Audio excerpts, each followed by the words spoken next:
Laatste eindexamenuitslagen zijn binnen en een deel van de herkansers heeft het toch gehaald. Maar je hebt helemaal gelijk, kerel. Ja? 6,9 heb je, je bent geslaagd. Dankjewel. Proficiat. Dankjewel. Heerlijk, hè? Maar hoe moet het nou met al die diploma-uitreikingen vanavond, net op het tijdstip dat het Nederlands elftal speelt? En verder in deze Zeeland nu. Rem op Rijmerswaal en Walcheren. En Zeeland heeft nog wel een paar wensen.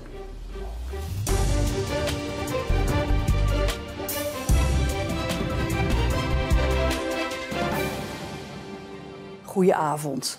Geslaagd of toch een jaar over moeten doen. Alle 3350 eindexamenleerlingen in Zeeland weten het nu echt zeker. Ook herkansers als Ties Knook uit Terneuzen. Hij had een herexamen Nederlands en kreeg deze ochtend een telefoontje van zijn mentor. Goedemorgen. Goedemorgen, Ties, met Abi van Aarde.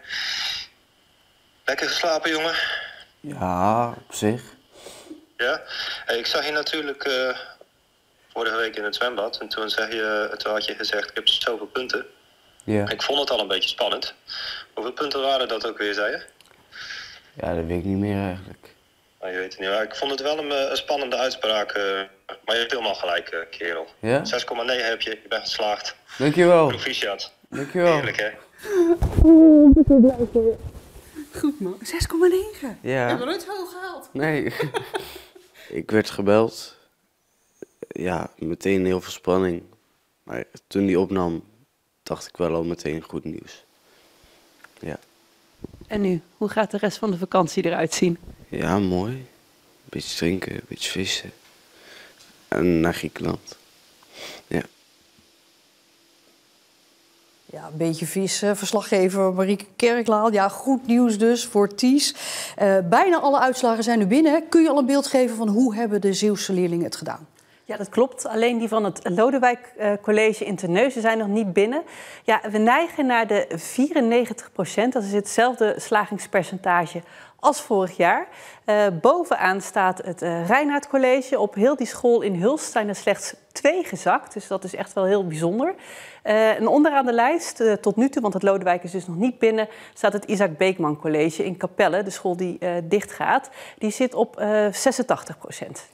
En als we nog even terugkijken naar Ties, voor hem en al zijn medeleerlingen, is het nu vakantie, echt? Ja, ze weten nu in ieder geval waar ze aan toe zijn. Hè. Voor de meesten was dat inderdaad al sinds 12 juni, hè, dat ze wisten van, nou, hier staan we ervoor. Ties die moest toch echt de afgelopen paar weken nog heel even de boeken in. Ja, wel jammer. Maar ja, ik heb wel gewoon gehoord dat ik mocht herkansen. Dus daar was ik wel gewoon blij mee. Dus de tweede kans kan ook gewoon goed komen. Ik laat het gewoon op me afkomen. Maar altijd als ik ga wachten op het examen, als ik dan op school ben, ja, dan word ik wel een beetje zenuwachtig. En wat vind je ervan dat jij nog met je neus in de boeken zit, terwijl buiten het zonnetje schijnt en al jouw leeftijdsgenoten waarschijnlijk foto's aan het doorappen zijn van het strand of zo? Ja, ik vind het niet per se heel jammer, want ik heb nu ook gewoon nog vrije tijd. Het is niet dat ik de hele dag aan het leren ben. Nee, maar wel, meestal van de dag zit ik met mijn neus in de boeken. Gaat u het nu wel halen met het herexamen, denk je? Ik denk het wel, want Nederlands is op zich geen slecht vak. Hij heeft het vorige keer gewoon wat te snel gemaakt en te snel weer gelezen. En als hij nu eens wat meer de tijd neemt, dan verwacht ik wel dat hij die 6,3 gaat halen, die hij moet halen. Dus ja, ik heb er goede hoop op. Ja, en nu Marieke? Nou, alle 3350 leerlingen weten dus waar ze aan toe zijn. Nou, wil je nu weten per schooltype en per school wie er geslaagd is, dan kun je dus kijken op onze website. Marieke Kerklaam, dankjewel. Ja, en over die eindexamens. Hè. Voor vanavond staat op de meeste middelbare scholen de diploma-uitreiking gepland. Maar precies op het moment dat Oranje tegen Roemenië speelt. Bij het Lodewijk College in Terneuzen hebben ze er iets op gevonden. Ik kan me niet voorstellen dat mensen vanwege een voetbalwedstrijd de diploma-uitreiking voor zoon of dochter willen missen. Maar ja, het is natuurlijk wel tegelijkertijd op de meeste scholen in Zeeland diploma-uitreiking en de wedstrijd van Oranje. Bij het Lodewijk College bedachten ze, dat gaan we combineren. Eerst samen voetballen kijken en dan de feestelijke diploma-uitreiking. Nou, toen vorige week de wedstrijd Nederland-Oostenrijk af was gelopen en dus Nederland in de 8e finales mocht spelen, kreeg ik wel berichtjes van collega's van onze diploma-uitreiking staat gepland. Zou om 7:30 officieel beginnen, maar ja, die wedstrijd is zonder verlenging als het goed is om 7:15 klaar. Daar moeten we iets mee. Dus ik had zelfs iets van, ja, dat ga ik niet verzetten, want ik ben geen voetballiefhebber. Niet iedereen die hier vanavond aanwezig is dat. Uiteindelijk toch met heel veel overleg met collega's, heel veel toch wel hele trouwe voetbalsupporters, besloten om het toch een kwartiertje op te schuiven. Zodat iedereen de wedstrijd kan volgen tot het einde. En wat nou als het verlenging wordt? Ja, dat is nog wat spannend hoe dat eruit gaat zien. Ja, we hopen natuurlijk van niet. Maar als het nog een half uurtje, 3 kwartier langer wordt spelen, dan moet er toch een plan B overschakelen. En die durf ik nog niet te zeggen nu. Dat weet je ook echt niet. Dat weet ik ook echt niet. Nee, ik weet ook niet hoe het eruit gaat zien vanavond als Nederland wint of verliest. In de gemeente Reimerswaal en het noorden van Walcheren kan voorlopig geen stroom meer worden teruggeleverd aan het net. Dat meldt netbeheerder Stedin. Reden: het stroomnet is overbelast. En daarom is er ook al een tijdje een terugleverstop op Schouwen-Duiveland en Tholen. Huiseigenaren en particulieren hoeven zich geen zorgen te maken. Die kunnen nog wel zonnepanelen bijvoorbeeld op hun dak leggen. Het gaat echt om de grote, zware aansluitingen, zoals bedrijven en grote zonneparken. Want die komen nu op een wachtlijst. De provincie Zeeland trekt nog eens 4 maanden uit om een nieuwe busmaatschappij te vinden. De huidige concessie met Connection loopt 1 januari 2027 definitief af. Maar die wil niet doorrijden voor het bedrag dat de provincie er tot nu toe voor wil geven. Ook andere vervoerders hadden geen belangstelling. Door meer geld beschikbaar te stellen hoopt de provincie toch een maatschappij over de streep te trekken. Wetenschappers van de Universiteit van Wageningen zijn op zoek naar bijna verdwenen gewassen om de zaden daarvan in een archief te plaatsen. Hier in Terholen verbouwen boeren van die oude gewassen. Omdat we ze misschien in de toekomst nog nodig hebben.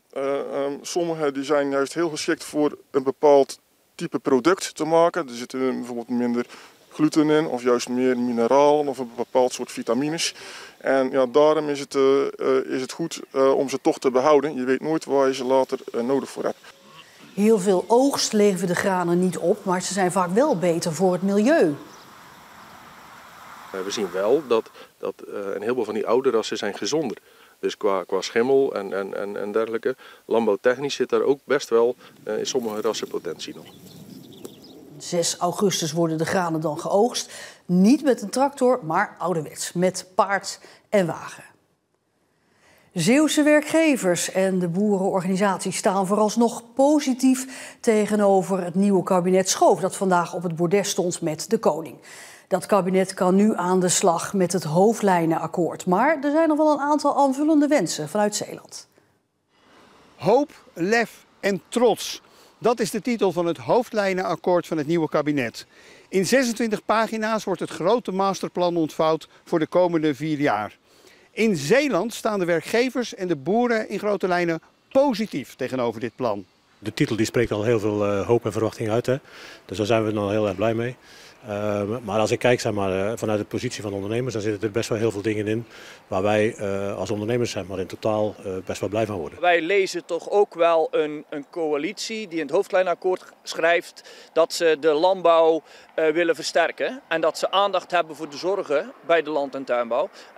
En dat zien we in alle punten terug. Daar zijn we blij mee. Voor de boeren staan er dan ook veel leuke dingen in het akkoord. Niet zo gek, want Femke Wiersma van de BBB is de nieuwe minister van Landbouw, Visserij, Voedselzekerheid en Natuur. In het hoofdlijnenakkoord staat dat jonge boeren de ruimte krijgen, zodat zij bedrijven kunnen overnemen van hun ouders. Verder komt er geen gedwongen krimp of onteigening van boerenbedrijven en komen er minder brede bufferstroken rondom natuurgebieden. Werkgevers zijn weer blij dat werk wordt gemaakt van een typisch Zeeuws onderwerp. Wij vinden het heel positief dat de beslissing om de kerncentrales hier te bouwen, dat toch wordt doorgezet. Er wordt nog wel gesproken over misschien 4 centrales. Hè. Ja, dat gaat ons wat ver, moet ik eerlijk zeggen. Ik denk dat 2 wel voldoende is. Mits natuurlijk Zeeland daar ook voor een belangrijk deel wel voor gecompenseerd wordt. Voor de Zeeuwse landbouw is het fijn dat het kabinet van plan is de regeldruk te verminderen. Wat natuurlijk in de weg zit voor veel boeren en tuinders is stapeling van regelgeving. We weten dat veel regelgeving uit Brussel komt, maar soms wordt daar nationaal nog een extra eis bovenop gelegd. Dat staat duidelijk in het hoofdlijnenakkoord. Geen koppen op Europees beleid. Dus dat is ook positief. Het gaat hier om een hoofdlijnenakkoord. De nadere uitwerking door het kabinet moet nog volgen. En hoewel de eerste geluiden in Zeeland dus positief zijn, valt er altijd iets te wensen. Zo is het kabinet van plan om de BTW op logies in vakantieverblijven en hotels te verhogen van 9 naar 21%. In vakantieprovincie Zeeland valt dat plan niet in goede aarde. Zeeland is toch een provincie, zeg maar, waar we ook heel veel te maken hebben met toerisme. Dus waar heel veel verblijfsrecreatie zit. Ja, als dat duurder gaat worden, dan is dat toch wel een risico, zeg maar, dat het wat minder zou kunnen worden. Dus een wens voor Zeeland zou kunnen zijn, houd dat btw-tarief dan laag? Ja, dat zou een mooie wens zijn. In het zoute Zeeland wordt zoet water steeds meer een probleem. In lange droge periodes is er te weinig van, maar in natte periodes met veel regenval moet het wel weggepompt kunnen worden. ZLTO zou graag zien dat daar meer aandacht voor komt. Dat vraagt om een herbezinning van ons hele watersysteem. En we hopen dat het nieuwe ministerie, de nieuwe minister van Infrastructuur en Waterstaat, daar ook met ons mee naar wil kijken. Ziet u dat besef al in dat hoofdlijnenakkoord terugkomen? Er mag qua water betreft mag er nog wel wat meer invulling aan zijn. Maar nogmaals, het is een hoofdlijnenakkoord. Hè. En zo is het. Zowel VNO-NCW Zeeland als ZLTO beloven het kabinet de komende jaren goed in de gaten te houden.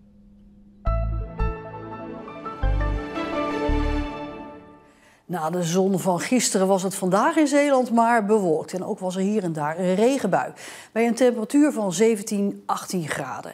Ja, dat wisselvallige dat blijft nog even. Pas tegen het einde van de week wordt het iets beter. Maar in het weekend zal het opnieuw regenachtig zijn.